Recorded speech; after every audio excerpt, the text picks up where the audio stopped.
seen God move in ways in my life through my wife. I mean, everybody knows that Rhonda's been having health problems over the last 2 or 3 years that we really haven't ever been able to pinpoint. But here in the last year, the doctors have managed to narrow it down to a liver disease that she has. And he's provided the medicine and the ways for us to heal her physically. But through this physical healing, she's also experiencing quite a bit of a healing process in her own mind. Her faith in the Lord has it's grown immensely. Her absence from church doesn't mean that she's been absent from the Lord, because she finds more strength every day. Every time she takes this medicine, every time she gets sick, she has to really reach down inside of herself. And because the Lord is there for her, she's able to get through this process. I don't know if anybody's ever been through this, but it's really hard on her physically, and it's very hard on her mentally. But because of the spiritualness and the strength the Lord has given her through her spirit,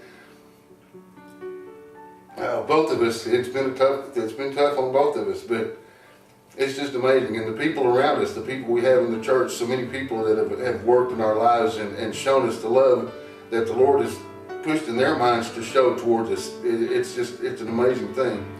I've never felt so comfortable. I feel at ease a lot of ways. The more stress I seem to suffer because of this, it seems like the more the people around me and the church bands together to help us to get through this, and it provides us a great amount of comfort.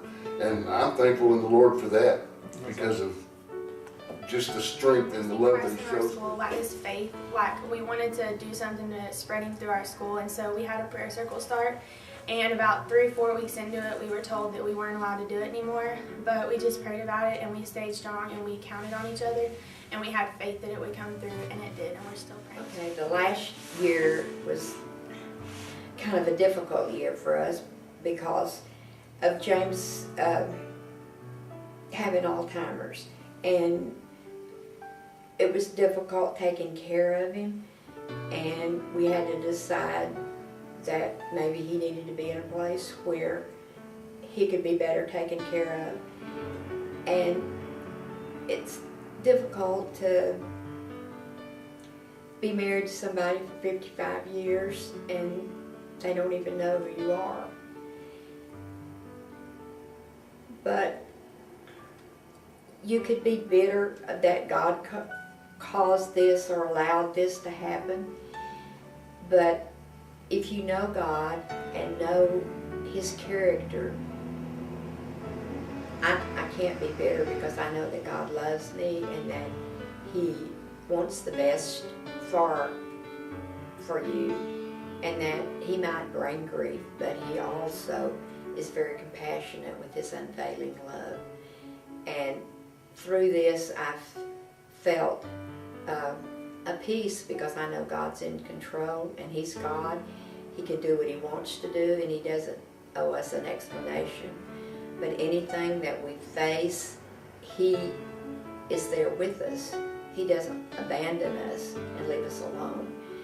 And not only does God not leave us alone, He allows our family to support us and help us, and also many friends. I know that I've got lots of friends who pray for me and support me, and so it's not like a sad journey, even though it is sad in some ways, because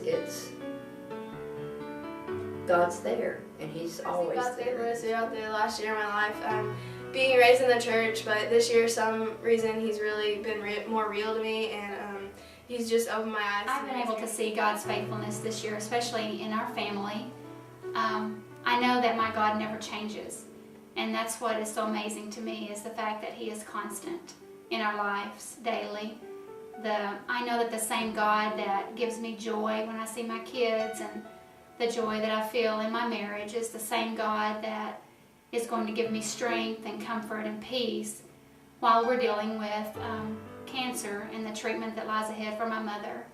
And I know that each time we go, and the doctors that we see and the procedures that she has to deal with, that my God is going to be there